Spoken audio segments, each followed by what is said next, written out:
together. Radio 91, where it's always better. Where it's always better.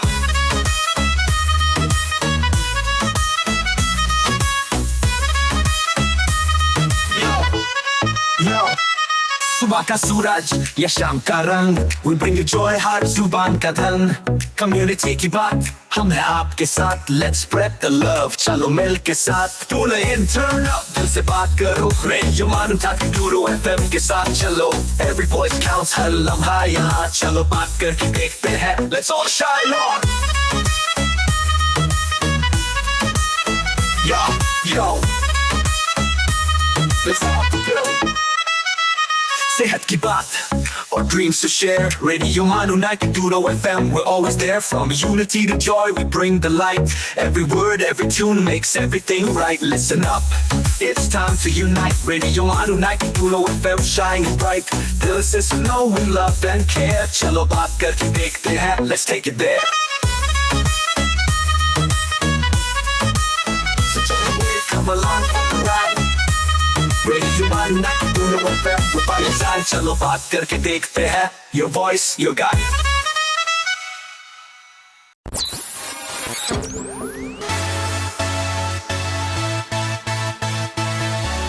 You are listening to Radio Manu 90.0 FM. चलो बात करके देखते हैं.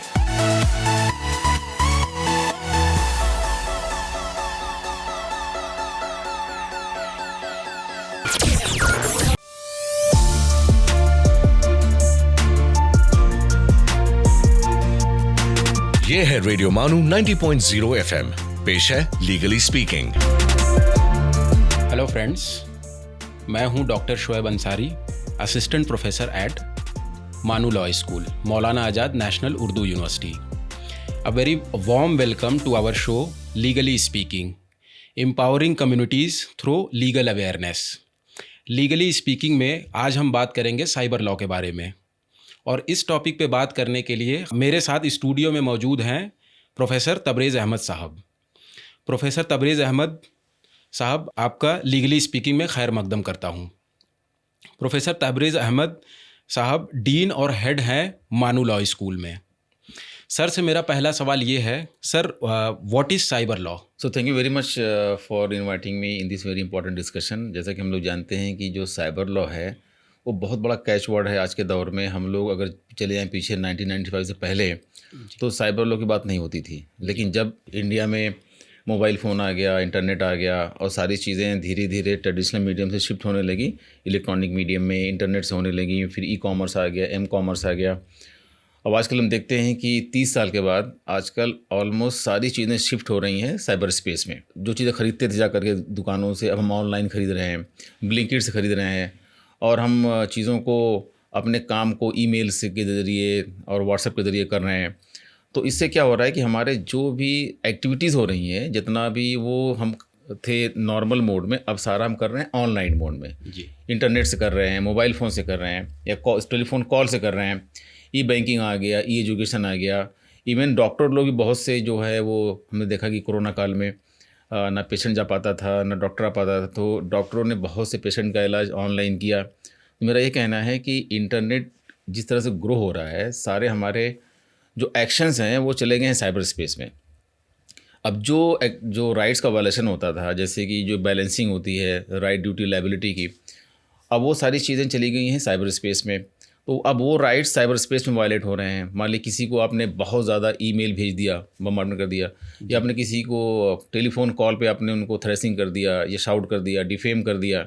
तो अब क्या है, जो सारे राइट्स के वायलेशंस होते थे, जो लोग ड्यूटी बाउंड थे, ये जो लाइबिलिटी ट्रेडिशनल मीडियम में थी, अब वो ऑनलाइन मीडियम में हो रही है. और हमारा जो being state, India is a socialist state, India is a kind of welfare state.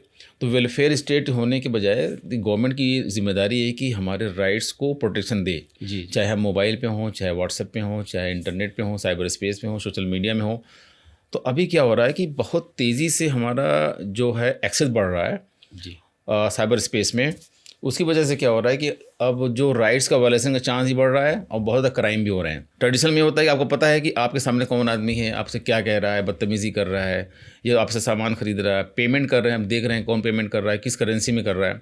और वही सारी चीज़ें जब ऑनलाइन होती हैं तो सबसे बड़ी मुश्किल ये है कि जानना कि क्या जो आदमी आपसे जो इंटरेक्ट कर रहा है वही आदमी है, या वो आदमी जो पेमेंट कर रहा है, वो पेमेंट करने के बाद वो पैसा आपके अकाउंट में आएगा नहीं आएगा, या बाउंस कर जाएगा, या कोई आपके साथ कोई खेल कर रहा है, जो कोई मेल है फीमेल बन के आ रहा है, या कोई इंडियन है फॉरेनर बन के आ रहा है, कोई बच्चा छोटा है वो कहता है कि नहीं मैं मेल हूँ, अपना अकाउंट खोला और अकाउंट बढ़ा के डाल दिया। तो इस तरह से क्या हो रहा है कि ये सब चीज़ों को कंट्रोल करने के लिए, रेगुलेट करने के लिए हमको लॉ चाहिए जी। और पहली बार इंडिया में 17 अक्टूबर 2000 को हमारा जो IT एक्ट 2000 है वो इंडिया में इम्प्लीमेंट हुआ। उसने क्या किया है कि उसने सेक्शन 65B जो था एविडेंस एक्ट का, उसको अमेंड कर दिया। और ये क्या कह दिया कि आज की डेट से जितने भी इलेक्ट्रॉनिक रिकॉर्ड्स हैं, या कोई चीज़ें ऑनलाइन में हैं, या कोई चीज़ें मोबाइल पे हैं, या किसी शॉर्ट फॉर्म में है, उसको भी कोर्ट मानेगी इलेक्ट्रॉनिक रिकॉर्ड्स। तो उस दिन से क्या हो गया कि एक साइबर लॉ का जन्म हो गया। और कोई भी चीज़ें आप किसी भी मीडियम में करें, चाहे हार्ड मीडियम में, सॉफ्ट मीडियम में, ऑनलाइन में, साइबर स्पेस में, सोशल मीडिया में, कहीं भी अगर राइट्स का वायलेशन हो रहा है तो कोई किसी को सूट फाइल करने का अधिकार हो गया, और कोर्ट को भी उस केस को सुनने का अधिकार हो गया, क्योंकि एविडेंस का मैटर आ गया जी। तो इस तरह से देखें कि जो साइबर लॉ है बहुत ही फास्ट ग्रोइंग फील्ड है जी। क्योंकि हर आदमी देखेंगे सबके पास मोबाइल फ़ोन है, सबके पास सोशल मीडिया अकाउंट है, सबके पास व्हाट्सअप है, और आसानी के लिए सब चीज़ें आदमी ऑनलाइन कर रहा है। तो इस तरह की फील्ड को क्या कहते हैं कि साइबर स्पेस, और इसमें जो लॉज गवर्न करते हैं उसको कहते हैं साइबर लॉ। सर बहुत शुक्रिया। सर से मेरा दूसरा सवाल है कि how is it important to the general public? आपने बड़ा अच्छा सवाल पूछा। जैसे कि मैंने बताया कि आम तौर से बहुत तेज़ी से ये एक्सेस बढ़ रहा है और एक्टिविटी बढ़ रही है, क्योंकि उसकी वजह भी है। आप पहले जाते थे किसी शोरूम में, वहाँ जाते थे सामान ख़रीदने के लिए, और उसमें सामान ख़रीदने के लिए आपको बहुत कम एक्सेस था। फिर शॉपिंग मॉल कंसेप्ट आ गया कि आप जाकर खुद ही सामान को देख लो, खुद ही सामान लाओ, ख़रीद लो। लेकिन आपको कहीं जाने की ज़रूरत नहीं है, चाहे संडे है, मंडे है, 24/7 आप मोबाइल खोलिए, उस पर जाइए और सामान ख़रीदिए। तो आपको क्या है ना कि एक्सेस करने का बहुत चांस बढ़ गया है। उसकी चांस बढ़ने की वजह से क्या हो रहा है कि फिर उसमें रेगुलेशन के भी इशूज़ आ रहे हैं और परचेज़ के भी इशू आ रहे हैं। तो इस तरह से इशू जो सारे बढ़ते जा रहे हैं, और इशूज़ बढ़ने की वजह से क्या हो रहा है कि फिर आपको उन सारी चीज़ों को रेगुलेट करने की बहुत जिम्मेदारी बढ़ गई है। गुफ्तगू का सिलसिला जारी रहेगा। लेते हैं एक छोटा सा ब्रेक के बाद हम फिर मिलेंगे। You are listening to Legally Speaking, Radio Manu 90.0 FM's legal awareness show.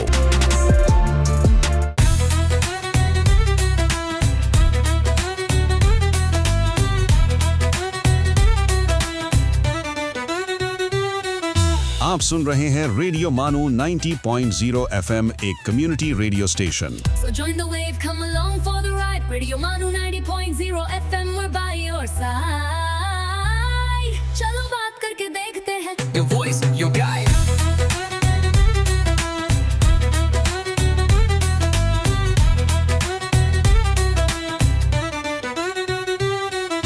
This audio has been generated through AI. आइए अब सुनते हैं हिस्ट्रीज मिस्ट्रीज। पानी कभी जिंदगी देता है तो कभी अपनी तेज रवानी से तबाही भी मचा देता है। लेकिन सोचिए, अगर इंसान इस बहता हुआ पानी अपनी जरूरत के मुताबिक रोक सके, संभाल सके और उससे बिजली, खेती और पीने के पानी के लिए इस्तेमाल कर सके, तो यही सोच बनी एक ऐसी इंजीनियरिंग अचीवमेंट की बुनियाद जिसे हम आज डैम के नाम से जानते हैं। आदाब दोस्तों, आप सुन रहे हैं रेडियो मानू 90.0 FM और मैं हूं आरजे उबैद। खैर मकदम है आप सबका हमारे खास प्रोग्राम हिस्ट्रीज मिस्ट्रीज में, जहां हम तारीख के उन दिलचस्प सफ़ों को खोलते हैं जिन्होंने इंसानी जिंदगी और तहजीब का रुख बदल दिया। आज की कहानी है डैम यानी बांध की। दोस्तों, डैम एक ऐसा मजबूत ढांचा होता है जो नदी या पानी के बहाव को रोककर एक बड़ा जलाशय यानी रेजर्वॉयर तैयार करता है।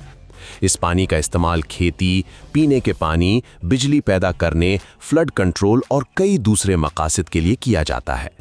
लेकिन इंसान ने सबसे पहले डैम कब बनाया?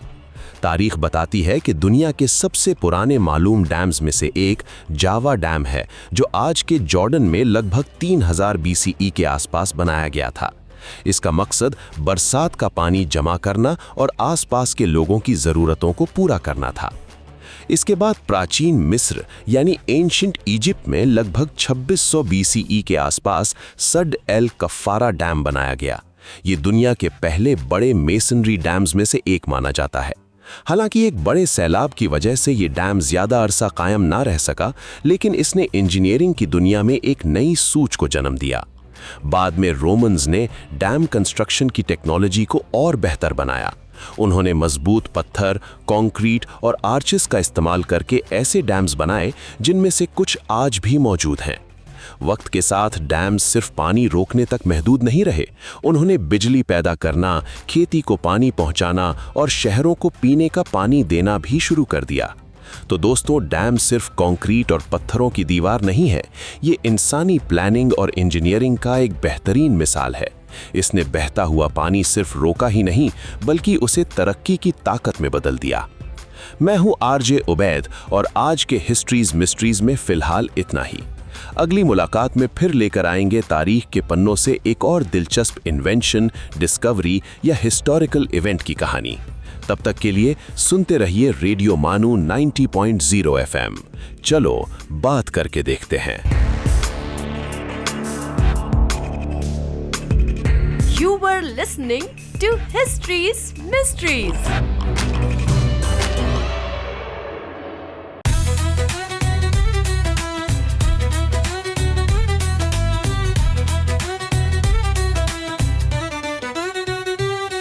सेल्स, मार्केटिंग और ब्रांड प्रमोशंस के लिए हमसे राब्ता करें radiomanu@manu.edu.in पर। So join the wave, come along for the ride. Radio Manu 90.0 FM, we're by your side. चलो बात करके देखते हैं। Your voice, your guide.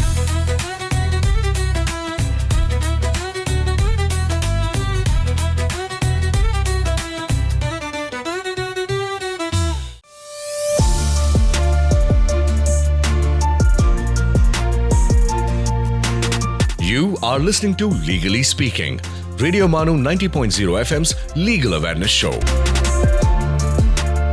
Break के बाद एक बार फिर से आप सभी का खैर मकदम करता हूं। आप सुन रहे हैं लीगली स्पीकिंग। हम गुफ्तगू कर रहे हैं साइबर लॉ पे। सर, तीसरा सवाल मेरा आपसे ये है कि how to protect our privacy in cyber space. तो जैसे मैंने बताया कि ये जो पहला लास्ट क्वेश्चन था कि ये लोगों के लिए इंपॉर्टेंट क्यों है, वो इसलिए इंपॉर्टेंट है कि हर आदमी साइबर स्पेस में जा रहा है।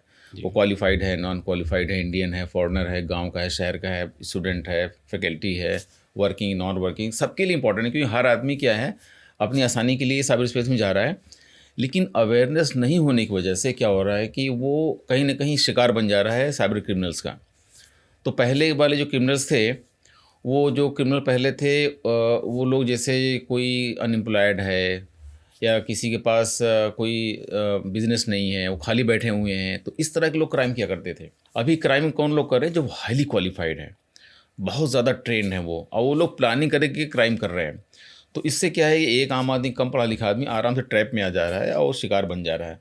जैसे देखा हमने अभी बीच में चल रहा था कि कितने लोगों का करोड़ रुपए चला गया, वो ट्रैप में आ गए, काफ़ी क्वालिफाइड लोग थे जी। तो इसीलिए आम जो जनता है, आम पब्लिक, जनरल पब्लिक है, उसको अवेयरनेस बहुत ज़रूरी है कि साइबर स्पेस को, अपने मोबाइल को, अपने ईमेल अकाउंट को, व्हाट्सएप को कैसे कैसे सेफ रखें और उनसे बचने के लिए क्या करें। तो इसीलिए इसकी जर्नी के लिए बहुत ज़रूरी है।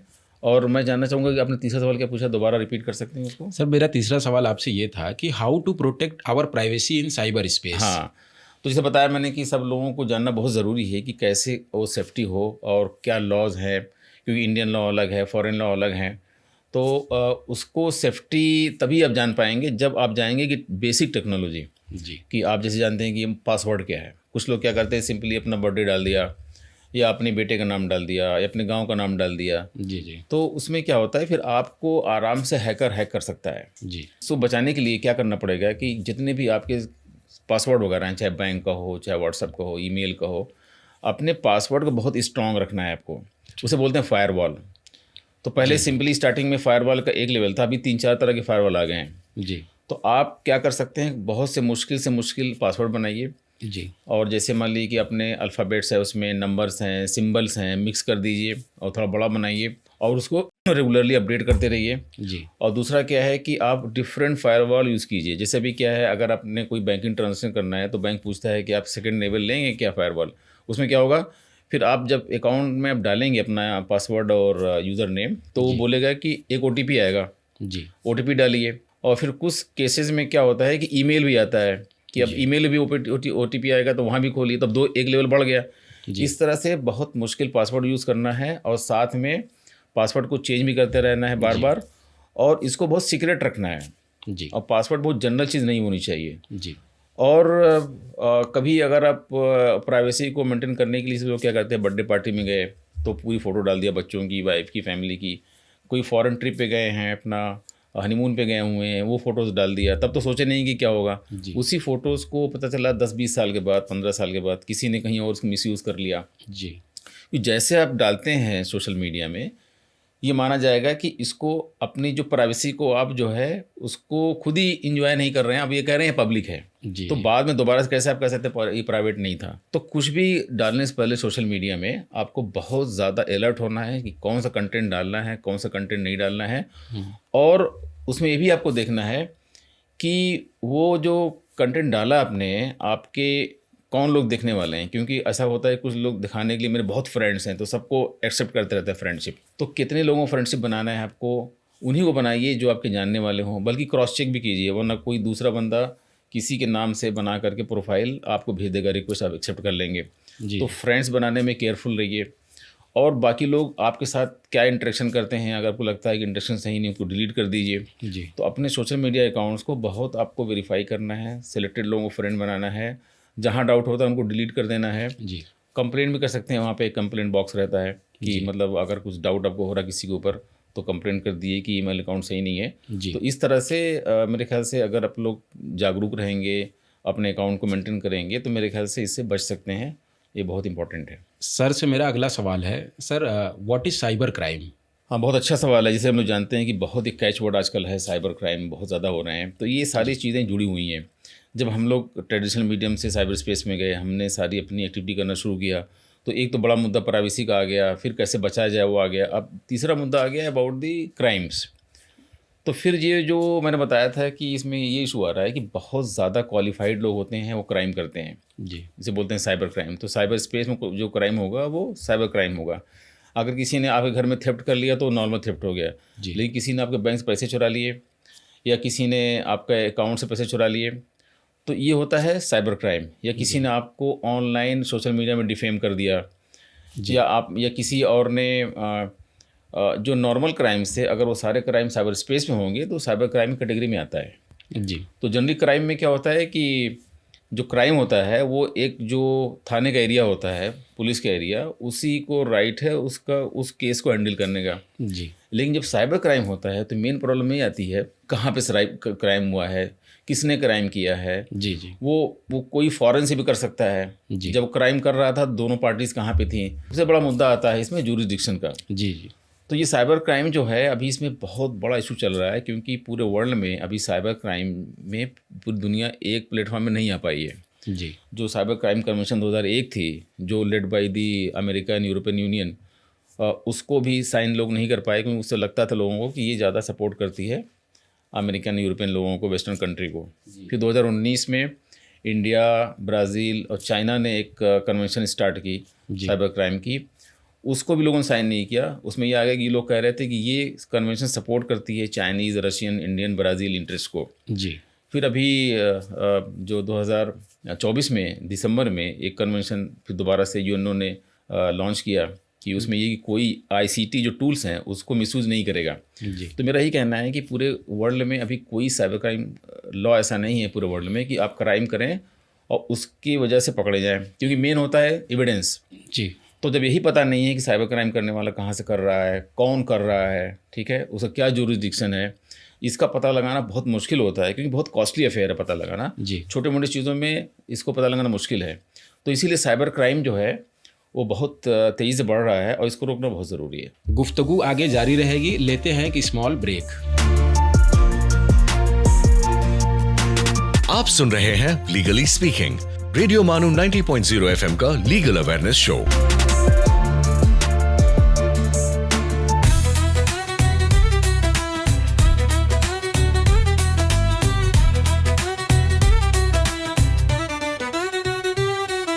You are listening to Radio Manu 90.0 FM, a community radio station. So join the wave, come along for the ride. Radio Manu 90.0 FM, we're by your side.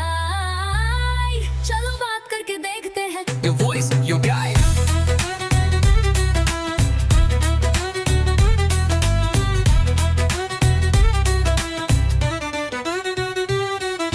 This audio has been generated through AI.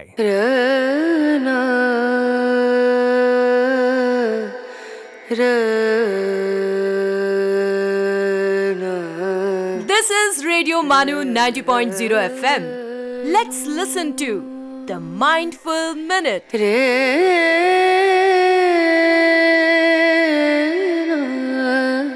जहाँ चाह वहाँ राह, मशहूर call.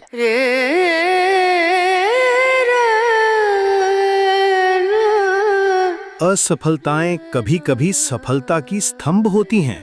Subhash Chandra Bose.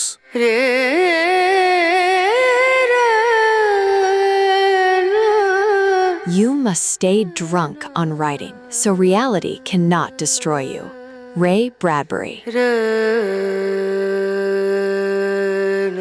ये है radio मानू 90.0 FM। आप सुन रहे थे द माइंडफुल मिनट।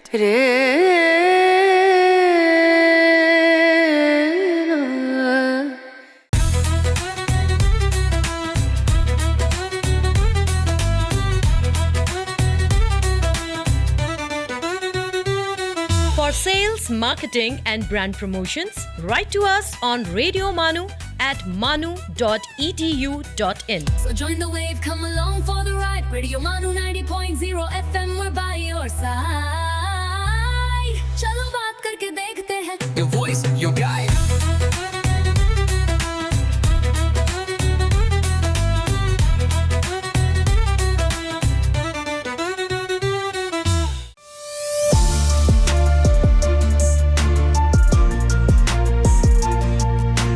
आप सुन रहे हैं लीगली स्पीकिंग, रेडियो मानू 90.0 FM का लीगल अवेयरनेस शो। ब्रेक के बाद एक बार फिर से आप सभी का खैर मकदम करता हूं। आप सुन रहे हैं लीगली स्पीकिंग और हम गुफ्तगू कर रहे हैं साइबर लॉ पर। सर, आपसे मेरा अगला सवाल ये है, why it is difficult to control cyber crime? से बताया मैंने कि साइबर क्राइम जो है वो एक ग्लोबल क्राइम है और जो नॉर्मल क्राइम होता है वो एक किसी पर्टिकुलर टेरिटरी में होता है, तो उसको तो कंट्रोल करना आसान है। अगर आपने पुलिस विजिलेंस बढ़ा दिया, पुलिस एक्टिव हो गई और पुलिस जनरली जानती रहती है कि पूरे एरिया में किस तरह के लोग हैं और उनका रिकॉर्ड भी रखती है जी, तो ये लोकल पुलिस को आसानी होती है कंट्रोल करने में जी। लेकिन जो साइबर क्राइम है, क्योंकि ग्लोबल है जी, अब वो क्राइम करने वाला कहाँ से कर रहा है, ठीक है, किस कंट्री का है, वो मेल है फीमेल है, उसके बारे में जानना बहुत मुश्किल है। और दूसरा क्या होता है कि जो क्रिमिनल लॉ होता है वो होता है स्टेट सब्जेक्ट जी, और हर कंट्री को राइट है अपने कंट्री को सेफ्टी सिक्योरिटी प्रोवाइड करने के लिए, तो वहाँ भी अलग अलग रेगुलेशंस हैं जी, ठीक है। तो अब साइबर क्रिमिनल जो हैं वो कहाँ से कर रहे हैं बहुत मुश्किल है। तो जब तक आप पता नहीं लगा पाएंगे कि साइबर क्रिमिनल कौन है, कहाँ से कर रहा है, फिर वो अगर पकड़ा भी गया तो कौन सा लॉ लगाएगा, फिर अगर पकड़ लॉ में फिर ये है कि एविडेंस कहाँ से आप लाएंगे, एविडेंस का रिकॉर्ड होना बहुत ज़रूरी है जी, किस कोर्ट में आप जाएंगे बहुत मुश्किल है। और दूसरी बात क्या है कि सबसे बड़ी बात है जो बहुत कम लोगों को मालूम है कि हम लोग जो बातें कर रहे हैं वो बात कर रहे हैं क्लियर नेट की, जो कि सिर्फ जो है वो 4% है। 96% क्या होता है वो है डार्क नेट। जी जी, उस डार्क नेट का वो जस्ट लाइक एक अंधेरी रात है, कुछ पता नहीं है वहाँ पे क्या हो रहा है जी, कोई क्राइम हुआ अंधेरी रात में वो सब गायब हो गया। तो डार्क नेट से जितनी भी पोर्नोग्राफिक चीज़ें आती हैं या जितने ड्रग्स डीलिंग होती है, आर्म्स डीलिंग होती है, जितनी भी सीरियस क्राइम होते हैं वो सारे होते हैं फ्रॉम दी डार्क नेट। जी जी, और डार्क नेट को ट्रैक करना बहुत मुश्किल है। इसमें क्योंकि मुश्किल इसलिए है क्योंकि पूरा दुनिया ही एक लिहाज से वो उस प्लेटफॉर्म है और उसमें होते फोरम शॉपिंग। जो क्रिमिनल्स लोग होते हैं वो आधे घंटे के लिए 1 घंटे के लिए वहाँ मिलते हैं डार्क नेट में, डीलिंग करते हैं और फिर वो शॉप क्लोज हो जाती है। जैसे कोई शॉप खोले किसी बड़े शहर में और शॉप खुली और 1 घंटा बिजनेस हुआ और शॉप बंद हो गई जी, तो उसमें शॉपिंग के लिए उन्हीं को पता है जिनको शॉपिंग करनी है, वो लोग आएंगे, काम करके निकल जाएंगे। ऐसे ही होता है डार्क नेट में। तो इसमें अब बहुत मुश्किल है कि क्या हमारी जो सिक्योरिटी एजेंसीज़ हैं, इन्फोर्समेंट एजेंसीज़ हैं, उसको कितना ट्रैक कर पाएंगी, कितना उसको टारगेट कर पाएंगी, क्योंकि घंटों में मिनटों में बिजनेस होता है और वो चीज़ ख़त्म हो जाती है। जी, इसमें बहुत बड़ा एक केस आया था जिसको सिल्क रूट केस 2013 वगैरह में आया था 13। इसमें बहुत बड़ा एक एक्सपोजर हुआ था कि जो लोग क्रिप्टो करेंसी का बिजनेस करते थे, 2 पार्टनर थे, उनमें लड़ाई हो जाती है, तो एक पार्टनर पीछे पर लग जाता है। तो वो जब ये लीक हुआ कि इतना बड़ा बिजनेस चल रहा है क्रिप्टो करेंसी का, तो फिर वहाँ से मालूम पड़ा कि सारी चीज़ें डार्कनेट से हो रही है। जी, और अभी भी ये बहुत मुश्किल है, क्योंकि अभी हम क्लियर नेट के बारे में ही दुनिया में कोई ज़्यादा क्लैरिटी नहीं है, रेगुलेशंस नहीं है कि आपस में कोऑर्डिनेशन कैसे होगा। जी, जैसे फॉर एग्जांपल अफ्रीकन कंट्री में बहुत में तो साइबर लॉ है ही नहीं। जी, तो लोग क्या करते हैं, उसी कंट्री में जाकर के वहाँ से बैठे क्राइम करते हैं। जी, तो वहाँ से बैठे क्राइम करेंगे तो फिर उनको ट्रैक कैसे करेंगे आप? या बॉर्डर एरिया में करते हैं, कुछ बॉर्डर में मान लीजिए कोई पाकिस्तान इंडिया के बॉर्डर पे गया, वहाँ खड़ा हो क्राइम कर रहा है, तो उसको सिग्नल इंडिया का भी आ रहा है, पाकिस्तान का भी आ रहा है। जी, अब ट्रैक करेंगे, अब वो इंडियन भी हो सकता है, पाकिस्तानी भी हो सकता है, क्राइम करके दूसरे वहाँ जा भी सकता है। जी, तो इसलिए इसको बहुत मुश्किल है इस चीज़ को ट्रैक करना और इसको पनिश करना, क्योंकि अगर देखा जाए आज के दौर में तो जो कन्विक्शन रेट है नॉर्मल क्राइम में इंडिया में 56% है। जी, जी, जैसे आसाम में 5% है, कुछ स्टेट में 95% है, कुछ स्टेट में 70%, जैसे यहाँ पे तेलंगाना में जो कन्विक्शन थोड़ा ज़्यादा है और क्राइम भी बहुत कम है। जी, तो इस तरह से अगर एवरेज निकालेंगे वो 56% पूरे इंडिया का है। ठीक। लेकिन पूरी दुनिया का अगर निकालेंगे आप साइबर क्राइम का कन्विक्शन रेट, वो 1% से भी कम है। तो इसका मतलब जो चोरी करना चाहता है वो साइबर क्राइम करेगा, वहाँ से चोरी करेगा, लोगों के बैंक से पैसे चुराएगा, ना कि जाके बैंक में चुराएगा नॉर्मली फिजिकली, क्योंकि चांसेस पकड़े जाने का बहुत ज़्यादा होगा। तो ऑनलाइन चोरी करेगा वो। जी, तो इस तरह से जो क्रिमिनल लोग हैं वो काफ़ी एडवांस हो गए हैं और वो सारे साइबर क्राइम कर रहे हैं। और साइबर क्राइम में क्योंकि उनको ट्रैक करना बहुत मुश्किल है, कन्विक्शन बहुत कम है, उसमें डिटरेंस नहीं है, जी, इसीलिए बहुत मुश्किल होता चला जा रहा है। सर से मेरा अगला सवाल है, why it is challenging to convict cyber criminals? हाँ, उसी से ये जुड़ा हुआ सवाल है कि जो साइबर क्रिमिनल्स हैं, क्योंकि उनको मैंने बताया कि जो साइबर क्राइम होता है, जो लॉ है, वो स्टेट सब्जेक्ट है, जी, कंट्री कंट्री का होता है। तो अगर वो आपने किसी बड़ी मुश्किल से इसको ट्रैक भी कर लिया कि इस कंप्यूटर से क्राइम हुआ, इस मोबाइल से हुआ, इस प्लेस से हुआ, तो फिर उसको कन्विक्ट करने के लिए आपको जो लॉ है एविडेंस का, you have to prove beyond reasonable doubt. जी, तो उसमें क्या है कि अगर उस पर्टिकुलर आप इलेक्ट्रॉनिक एविडेंस को अगर आप प्रोड्यूस नहीं कर पाएंगे, कोर्ट में ला के दिखा नहीं पाएंगे, तो आप शायद केस जीत नहीं पाएंगे। तो इसमें बाउंड्री का इशू है, फिर लॉ का इशू है, उसके बाद फिर वो मेन मसला है इलेक्ट्रॉनिक एविडेंस।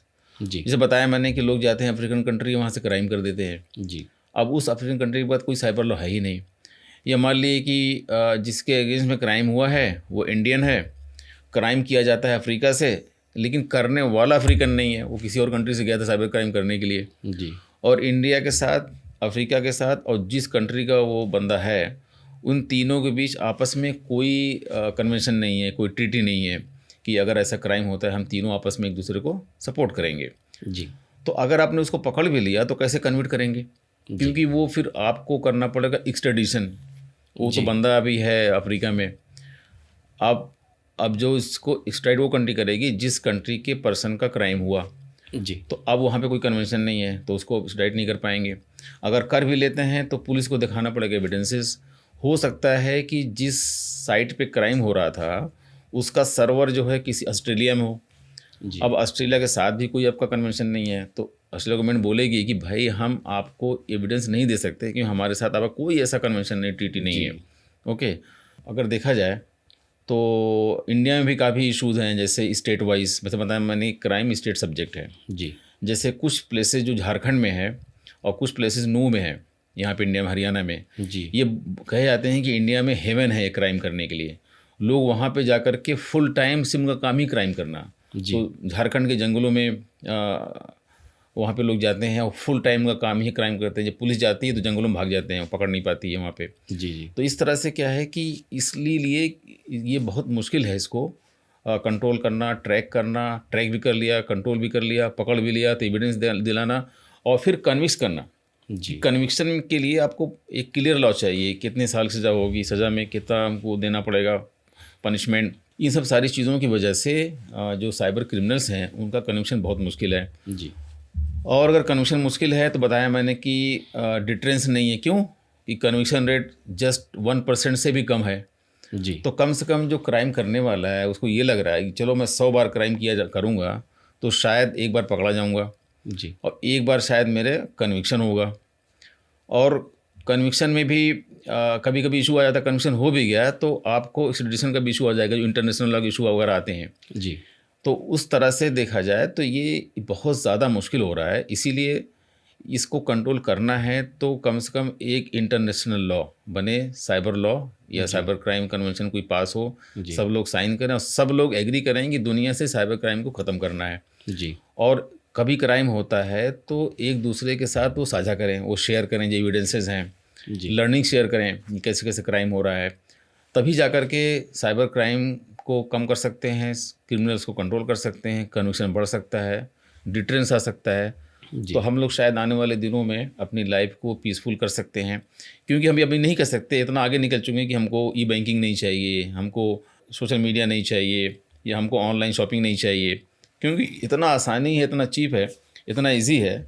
अब देख सकते हैं अभी आजकल क्या होता है कि हम लोग जब जाते हैं सामान खरीदने के लिए जी तो वही सामान उनके अपने जो शोरूम होते हैं वहाँ महंगा मिलता है जी, और वही सामान ऑनलाइन पोर्टल पे सस्ता मिलता है जी। तो फिर आप जा भी रहे हैं, सामान उठा के लाएंगे, सब कुछ करेंगे, महंगा मिलेगा, टाइम भी जा रहा है जी। उसी सामान को same category, same quality, same standards आप ऑनलाइन लेते हैं, सस्ता मिलता है जी तो ये बहुत ज़्यादा इसमें आसानी है जी। इसीलिए हमें क्या करना है कि हमको बहुत ज़्यादा काम करना है रेगुलेशंस पे, पॉलिसीज़ पे जी। और कहीं ना कहीं आंसर टेक्निकल भी बहुत इश्यूज़ हैं, जो टेक्नोलॉजी है जी जी उसको भी एडवांस करना पड़ेगा ताकि लोगों का डाटा सेफ रहे, उनको प्राइवेसी मिले, सिक्योरिटी मिले जी और ऐसा कुछ अगर होता है तो वो कहीं न कहीं वो एविडेंस सेव हो जाए जी ताकि उसको निकाल के दिखाना पड़ेगा। जी। फिर हमको अपनी जो कोर्ट्स हैं उसको भी हमको एडवांस करना पड़ेगा, क्योंकि कोर्ट में जब वो केस जाएगा तो जज साहब को आपको प्रूव करना पड़ेगा और फिर वो हमारे जो केसेस लड़ते हैं, मोस्टली क्राइम में क्या होता है, एक स्टेट एक पार्टी होती है जी स्टेट के जो लॉयर हैं, लॉ ऑफिसर्स हैं, उनको भी अब हमको अवेयर करना पड़ेगा, जी। उनको ट्रेन करना पड़ेगा कि कैसे कैसे एविडेंस कलेक्ट करना है, कैसे प्रोड्यूस करना है।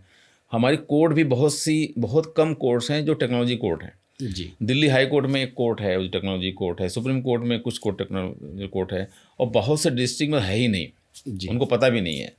तो देखा जाए तो ये बहुत ही ज़्यादा सीरियस मैटर है, बहुत बड़ा एरिया है जी। इस पे बहुत ज़्यादा इन्वेस्टमेंट करने की ज़रूरत है, अवेयरनेस करने की ज़रूरत है, लॉ बनाने की ज़रूरत है, क्योंकि ये बहुत बड़ी नीड है पूरे वर्ल्ड की। जी तो इस पे मेरे ख्याल से ये बहुत ही इम्पॉर्टेंट डिस्कशन था आज का और इसमें जो लोग सुन रहे होंगे मेरे ख्याल से उनके लिए काफ़ी फ़ायदेमंद होगा और उनको खुद चाहिए कि वो डेली अपडेट हों, क्योंकि ये टेक्नोलॉजी बहुत फास्ट चेंज हो रही है।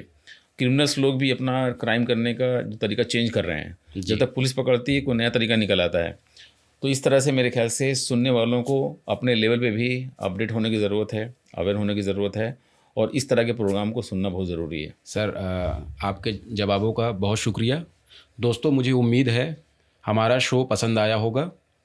अगर आप कोई सजेशंस हमसे शेयर करना चाहते हैं तो आप हमें मेल कर सकते हैं radiomanu@manu.edu.in। आपके रिस्पॉन्सेस का हम सभी को इंतज़ार रहेगा। अगले हफ्ते आपसे फिर मुलाकात होगी। Till then, take care. आप सुन रहे थे लीगली स्पीकिंग, रेडियो मानू 90.0 FM का लीगल अवेयरनेस शो।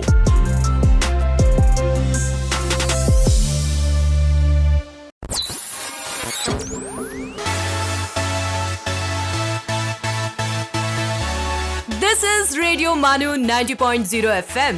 चलो बात करके देखते हैं।